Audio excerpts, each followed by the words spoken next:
Hai semuanya, kembali lagi ke channel ini. Semoga kalian semua dalam keadaan sehat ya. Kami dari kelompok 3 Psikologi Komunikasi akan menjelaskan tentang pengaruh gaya hidup hedonisme. Sebelum lanjut ke video, jangan lupa klik like, comment, share, dan subscribe, dan tidak lupa untuk menghidupkan notifikasi loncengnya.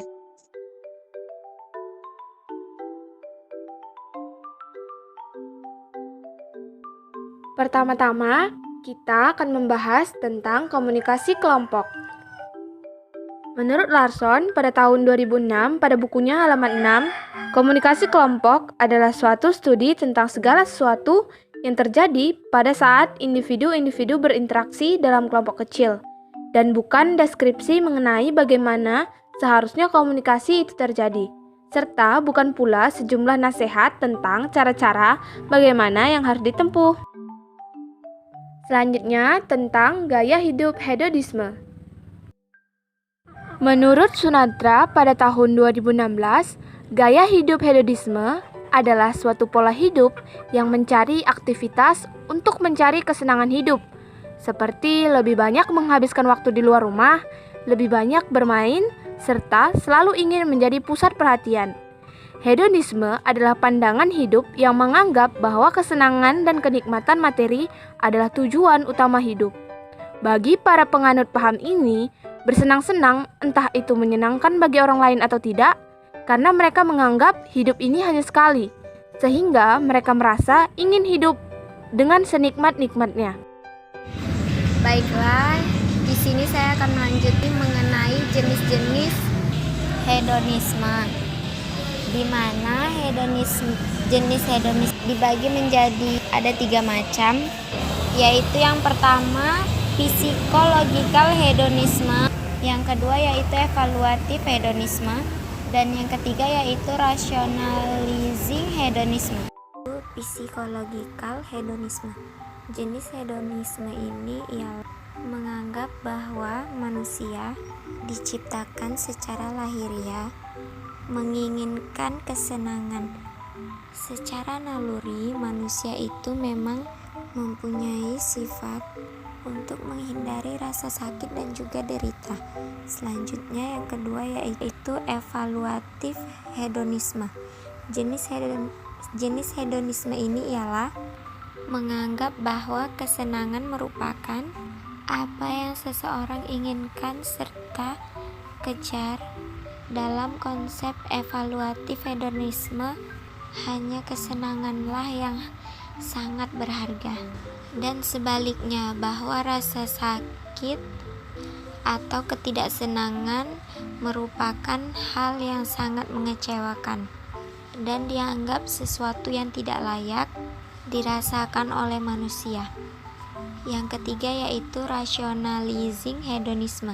Jenis hedonisme ini ialah memiliki pandangan bahwa seseorang mencari kesenangan tapi juga memahami konsekuensi yang akan diterima. Contohnya yaitu orang yang memakai narkoba atau nibja, ia memakainya untuk kesenangan semata, tetapi padahal dia tahu menggunakan narkoba itu adalah hal yang buruk untuk kesehatan dan juga dapat membawanya ke pidana. Selanjutnya saya akan menjelaskan dampak-dampak dari hedonisme. Perilaku dan gaya hidup hedonisme yang dianut juga memiliki dampak-dampak pada diri sendiri dan lingkungan. Tetapi sayangnya, dampak yang muncul pada individu yang melakukan hedonisme ini seringkali dampak yang negatif.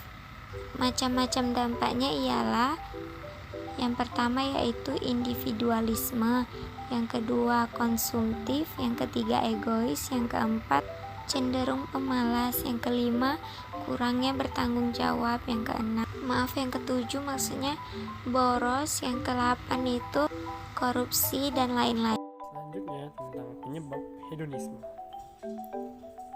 Pandangan atau gaya hidup hedonisme tentu tidak lahir begitu saja. Ada faktor-faktor yang menjadi penyebab seseorang memutuskan untuk menganut ideologi hedonisme ini. Faktor-faktor tersebut bisa muncul dari dalam diri sendiri, internal ataupun dari luar, eksternal. Yang pertama, faktor internal. Faktor internal atau dari dalam diri sendiri merupakan penyebab hedonisme yang paling utama. Setiap manusia sudah pasti memiliki sifat dasar yang ingin memiliki kesenangan dan kebahagiaan. Ditambah lagi dengan sifat lain dari manusia, yaitu rasa tidak pernah puas yang mereka miliki. Sifat-sifat inilah yang pada akhirnya mengantarkan seseorang pada perilaku dan gaya hidup yang hedonisme. Kedua, faktor eksternal. Penyebab lain seseorang memilih paham hedonisme adalah faktor eksternal atau faktor dari luar. Faktor eksternal ini bisa berasal dari informasi atau juga globalisasi. Apalagi saat ini internet dan media sosial membuat kita bisa melihat bagaimana kehidupan orang lain. Kebiasaan-kebiasaan serta paham yang didapat di dunia nyata atau di lingkungannya dianggap menjadi penyebab orang-orang tertarik untuk mengadaptasi gaya hidup hedonisme. Seperti kerabat, teman-teman, komunitas, maupun komunikasi kelompok yang berlangsung adalah penyebab utama mereka menjadi hedonisme. Mereka seringkali lalai dengan norma dan gaya hidup timur yang punya spiritual. Selain itu, mereka sering ikut-ikutan gaya hidup dalam kelompok.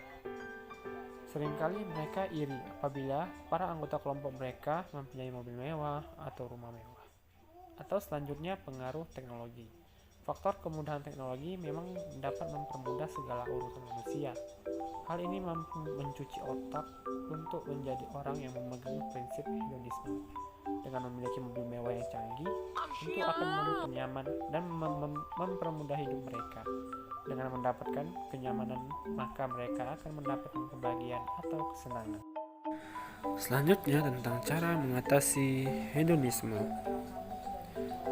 Pertama, mengubah mindset konsumtif jadi produktif. Anda harus memiliki pola pikir memandang sesuatu berdasarkan produktivitasnya, pertimbangan keuntungan di masa sekarang dan masa mendatang. Kedua, menyadari bahwa hidup bukan tentang senang-senang saja. Anda sebagai manusia harus memahami bahwa kehidupan ini selalu berputar. Kadang Anda akan diberikan masalah sehingga membuat suasana sedih, susah hingga kesulitan. Tapi Anda juga akan memperoleh perasaan senang dan bahagia pada waktu tertentu. 3. Susun target dan rencana keuangan jangka panjang. Ketika Anda mempunyai financial planning dan memikirkan masa depan, maka Anda bisa mengontrol gaya hidup sebab terdapat hal jauh lebih penting di masa mendatang. Keempat, membatasi diri saat melakukan self-reward. Anda harus paham kapan waktunya self-reward, jangan sampai melakukannya secara terus-menerus. Kelima, mencatat setiap pengeluaran dan pemasukan. Dengan demikian, Anda bisa mengontrol keuangan Anda, menerapkan hidup hemat. Keenam, mengurangi penggunaan kartu kredit. Sebaiknya, cara mengatasi hedonisme adalah mengurangi penggunaan kartu kredit agar Anda tidak terlena dan tergiur terus berbelanja hingga tagihan membludak. Ketujuh, selektif saat memilih lingkaran pertemanan.